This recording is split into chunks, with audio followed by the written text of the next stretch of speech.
دنیا کا سب سے بڑا فائنینشیل فراڈ ایک ایسا اسکیم جس نے امریکہ کے بڑے بڑے انویسٹرز کو الو بنا کر $64 بلین اڑا لیے۔ اور سب سے حیرت کی بات یہ کہ اس اسکیم کے پیچھے کوئی بڑی گینگ یا ٹیم نہیں بلکہ ایک بندے نے اس کام کو سر انجام دیا۔ یہ اسکیم اتنا بڑا تھا کہ امریکہ کے ساتھ ساتھ پوری دنیا ہل کر رہ گئی، کیونکہ یہ اسکیم 1 یا 2 سال نہیں بلکہ قریب 20 سالوں تک چلتا رہا۔ آج کی اس ویڈیو میں جانیں گے کہ اس اسکیم کے پیچھے آخر تھا کون، اور اتنا بڑا اسکیم اس نے کیسے کیا، اور اسے قریب 20 سالوں تک مینٹین کیسے رہا، اور اس اسکیم کا دی اینڈ کیسے ہوا۔ کہانی شروع ہوتی ہے سال 1938 میں نیو یارک کے ایک سمپل مڈل کلاس گھر سے، جہاں ایک بچہ پیدا ہوا جس کا نام برنے میڈوف تھا۔ میڈوف کا پورا نام برنارڈ لارنس میڈوف تھا۔ میڈوف کوئی رچ فیملی کا حصہ بھی نہیں تھا، بلکہ اس کے فادر ایک پلمبر تھے اور بعد میں چھوٹا موٹا ٹریڈنگ بزنس شروع کیا، لیکن وہ بزنس بھی زیادہ چل نہ سکا۔ فیملی فائنینشلی سٹیبل بھی نہیں تھی، کبھی پیسہ ہوتا اور کبھی نہیں۔ پر ان سب چیزوں کے چلتے بھی میڈوف کو بچپن میں 2 چیزیں بہت اٹریکٹ کرتی تھی،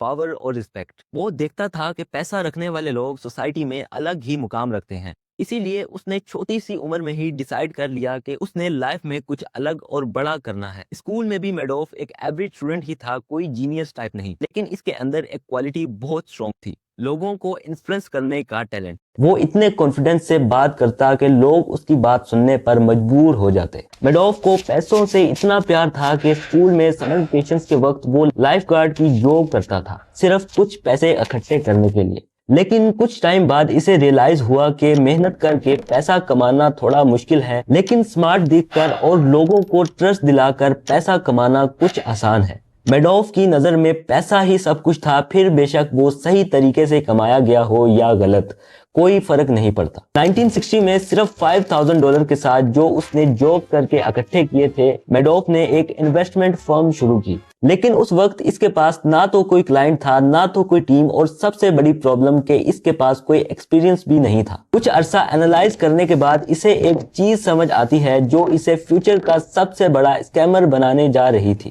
کافی عرصہ گزر چکا تھا، اسے کچھ سمجھ نہیں آ رہا تھا۔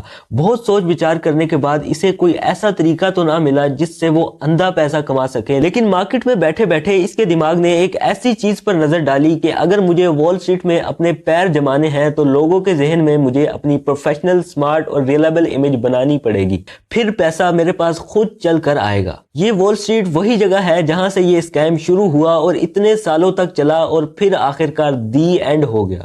میڈوف نے سب کچھ چھوڑ کر اپنا سارا فوکس امیج بنانے پر لگا دیا۔ Sleek suits, professional office, smooth talking اور ایک فائنینشیل جینیس کا ایکسپریشن۔ آہستہ آہستہ لوگ اس کے حلیوں کو دیکھ کر اس پر ٹرسٹ کرنے لگے۔ پہلے تو چھوٹی انویسٹمنٹس آئی، پھر بڑے انویسٹرز سے لے کر ایکسکلوزیو کلبز، چیریٹیز اور ملینرز بھی لائن میں لگ گئے۔ لیکن یہاں سوال یہ آتا ہے کہ اسکیم آخر تھا کیا؟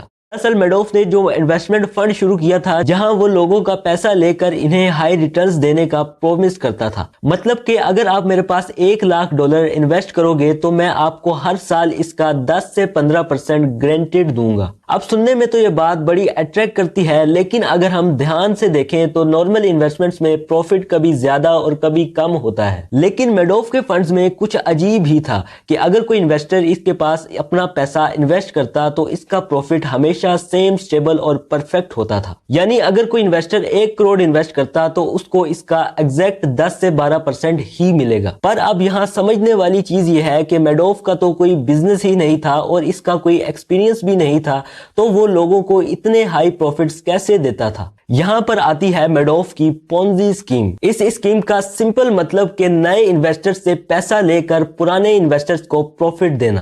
لیکن صاف سیدھی سی بات ہے کہ انویسٹرز کو ان کے پروفٹس تب ہی مل پائیں گے جب ان کا پیسہ صحیح جگہ انویسٹ ہوگا، تب ہی پروفٹس کم یا زیادہ ہوں گے۔ لیکن یہاں پھر وہی سوال آتا ہے کہ میڈوف کا تو کوئی بزنس ہی نہیں تھا اور وہ خود کہیں انویسٹ نہیں کرتا تھا، تو پھر پروفٹس کہاں سے آتے تھے؟ اس چیز کو سمجھنے کے لیے ہمیں پونزی اسکیم کو اچھی طرح سمجھنا پڑے گا۔ اس اسکیم میں ہوتا یہ ہے کہ اگر ایک انویسٹر اپنا پیسہ میڈوف کے پاس انویسٹ کرتا تو اس کا پروفٹ اس سے پہلے والے انویسٹر کا پیسہ ہوگا۔ اس چیز کو ہم ایسے سمجھتے ہیں کہ مثال کے طور پر 5 انویسٹرز ہیں، A B C D اور E، اور سب نے 1 کروڑ انویسٹ کیا ہے، تو B انویسٹر کے 1 کروڑ میں سے 10 سے 12% A انویسٹر کو اس کا پروفٹ مل جائے گا، اور سی انویسٹر کے 1 کروڑ میں سے بی انویسٹر کو اس کا پروفٹ مل جائے گا، اور اسی طرح ڈی انویسٹر کے 1 کروڑ میں سے سی کا پروفٹ اور ای انویسٹر سے ڈی کا پروفٹ نکل جائے گا۔